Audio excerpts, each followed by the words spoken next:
Waalaikumsalam warahmatullahi wabarakatuh. Kami di sini dari kelompok 12 akan mempresentasikan hasil diskusi kami, yaitu tentang evaluasi dan perubahan kurikulum. Langsung saja untuk materi yang pertama akan dibacakan oleh saudari Alia. Yang pertama ada pengertian evaluasi. Evaluasi kurikulum adalah penelitian yang sistematik tentang manfaat, kesesuaian, efektivitas, dan efisiensi dari kurikulum yang telah diterapkan. Atau evaluasi kurikulum adalah proses penerapan prosedur ilmiah untuk mengumpulkan data yang valid dan reliable untuk membuat keputusan tentang kurikulum yang sedang berjalan atau telah dijalankan. Tujuan evaluasi kurikulum yaitu untuk mengukur seberapa jauh penerapan kurikulum berstandar nasional dipakai sebagai pedoman pengembangan dan pelaksanaan kurikulum di daerah atau sekolah, sehingga pelaksanaan kurikulum dapat dimengerti, dipahami, diterapkan dalam kehidupan sehari-hari dan dianalisa oleh peserta didik. Yang selanjutnya ada langkah-langkah evaluasi kurikulum. Yang pertama ada tahap persiapan. Tahap persiapan pada dasarnya menentukan apa dan bagaimana penilaian harus dilakukan. Artinya, perlu rencana yang jelas mengenai kegiatan penilaian termasuk alat dan sarana yang diperlukan. Langkah-langkahnya yaitu yang pertama ada menyusun penilaian sebagai rujukan pelaksanaan penilaian. Yang kedua ada klasifikasi, dan yang ketiga ada uji coba penilaian atau tryout.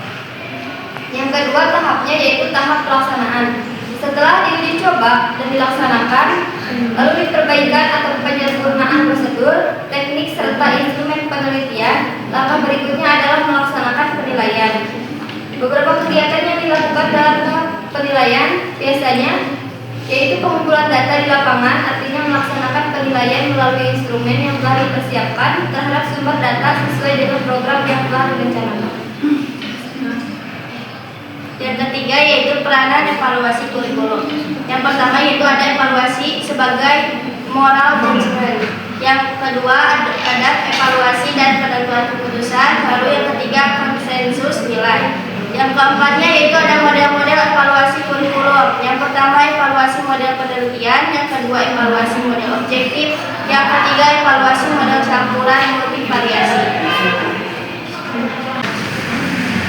Nah, untuk evaluasi sebagai moral judgment yaitu adalah evaluasi masalah nilai. Hasil dari suatu evaluasi berisi suatu nilai yang akan digunakan untuk tindakan selanjutnya.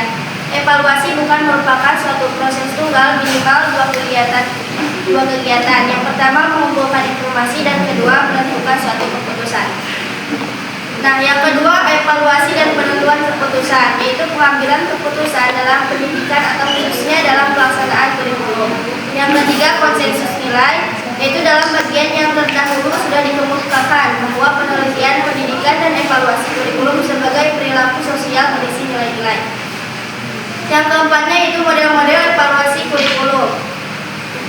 Yang pertama evaluasi model penelitian. Model evaluasi kurikulum yang menggunakan model penelitian didasarkan atas teori dan metode tes psikologi serta eksperimen lapangan. Yang kedua evaluasi model objektif, yaitu berasal dari Amerika Serikat. Perbedaan model objektif dan model komparatif ada dalam dua hal. Yang pertama dalam model objektif, evaluasi merupakan bagian yang sangat penting dari proses pengembangan kurikulum. Yang kedua, kurikulum tidak dibandingkan dengan kurikulum lain, tetapi diukur dengan seperangkat objektif atau tujuan khusus. Yang ketiga, evaluasi model campuran multivariasi. Evaluasi model perbandingan dan model Taylor dan Bloom melahirkan evaluasi model campuran multivariasi, yaitu strategi evaluasi yang menyatukan unsur-unsur dari kedua pendekatan tersebut, seperti halnya pada eksperimen lapangan seperti usaha-usaha awal dari Taylor dan Bloom. Metode tersebut masuk ke bidang kurikulum setelah komputer dan program paket berkembang itu tahun 1960. Ya, belum. Untuk sesi tanya jawab boleh bila ada yang mau ditanyakan. Ya boleh tidak. Izin bertanya, kan di sana tuh ada model-model evaluasi kurikulum ya. Nah, jadi model-model evaluasi kurikulum itu tuh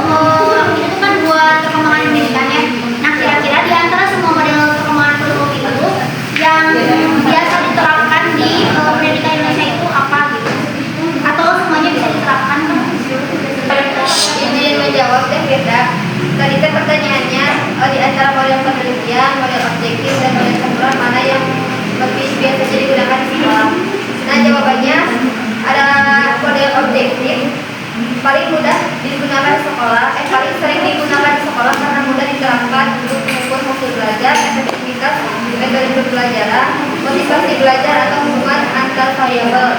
Contohnya, kayak meneliti pengaruh penggunaan media pembelajaran terhadap nilai siswa menggunakan angket dan tes.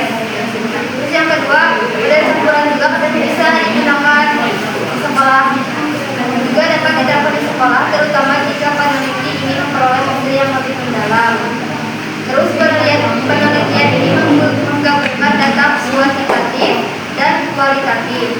Contohnya kayak mengukur peningkatan hasil belajar siswa melalui tes, kemudian mewawancarai guru dan siswa untuk mengetahui alasan mengapa metode tersebut efektif. Jadi,